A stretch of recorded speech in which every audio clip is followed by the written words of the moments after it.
हरे कृष्ण प्रणाम सबाइके सबाई केमन आছেন श्री वृंदावन धाम की जय। तो भक्तगण आज হচ্ছে 19 ডিসেম্বর 2024। তো এখন আপনি দেখছেন এখন সকাল 11টার কাছাকাছি হবে। তো দেখছেন এখানে কিচ্ছুই দেখা যাচ্ছে না পরিক্রমা মার্গের মধ্যে, প্রচুর পরিমাণে এখানে কুয়াশা ঘিরে আছে। তো এখনও আমরা এখানে আছি, বরাহঘাট হয়ে আমরা যাচ্ছি এখানে। তারপরেই পর্যায়ক্রমে ইসকন গোশালা আদি সমস্ত কিছু আসবে।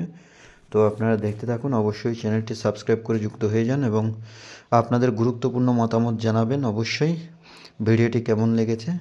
তো এখন শীতের সময়, তো খুব জলগুলো প্রচুর ঠান্ডা, আর এই যে গ্লাভস পরার পরেও দেখা যাচ্ছে প্রচুর পরিমাণে ঠান্ডার অনুভব হচ্ছে। আর দেখছেন যারা কিন্তু ভক্তি করছে তারা কিন্তু ঠিক করেই যাচ্ছেন, তারা এসব ঠান্ডা গরম এগুলোকে পরোয়া করে না। তো শিল প্রভুপাদের গ্রন্থে আমরা দেখতে পাই, শিল প্রভুপাদ ওখানে বর্ণনা করেন যে যারা তপস্বী হয় তারা প্রচণ্ড গরমের মধ্যেও চারিপাশে আগুন জ্বালিয়ে তারা তপস্যা করে। এই হচ্ছে ইসকনের গোশালা। আর যারা অতিরিক্ত ঠান্ডার মধ্যেও তারা মানে কি একদম গলা অবধি জলের মধ্যে ওরা দাঁড়িয়ে থেকে তপস্যা করে। কিন্তু আমাদের অত কঠিন তপস্যা করার দরকার নেই, 16 মালা জপ এবং 4 নিয়ম পালন এবং ভক্ত সঙ্গে থাকলেই হয়ে গেল, কৃষ্ণ প্রসাদ পেলেই হয়ে গেল। তো দেখছেন বৃন্দাবনের পরিবেশ একদম খুব সুন্দর লাগছে, প্রচুর ঠান্ডা, কুয়াশায় ঘিরে আছে। সবাই দেখছেন এখানে আগুনের তাপ নিচ্ছে।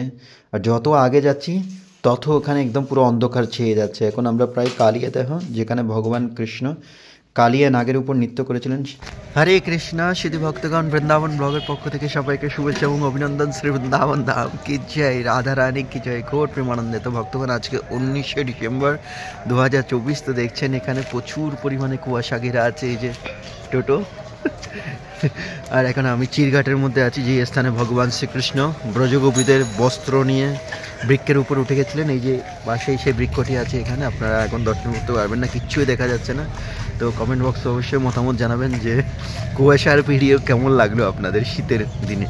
আর আমি একটু করে যমুনা দেখানোর প্রয়াস করছি ক্যামেরা ব্যাক করে, আপনারা দেখতে পাবেন কিনা আমি জানি না। এই হচ্ছে যমুনা,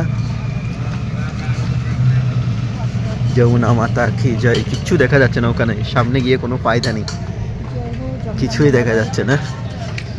তো দেখছেন বৃন্দাবনের পরিবেশ খুব ঠান্ডা পড়ছে, প্রচুর ঠান্ডা পড়ছে। এই যে বাঁদরগুলো, বৃন্দাবনের অপূর্ব দৃশ্য দেখছেন এখানে, পুরো একদম মন ছুঁয়ে যাচ্ছে পুরো।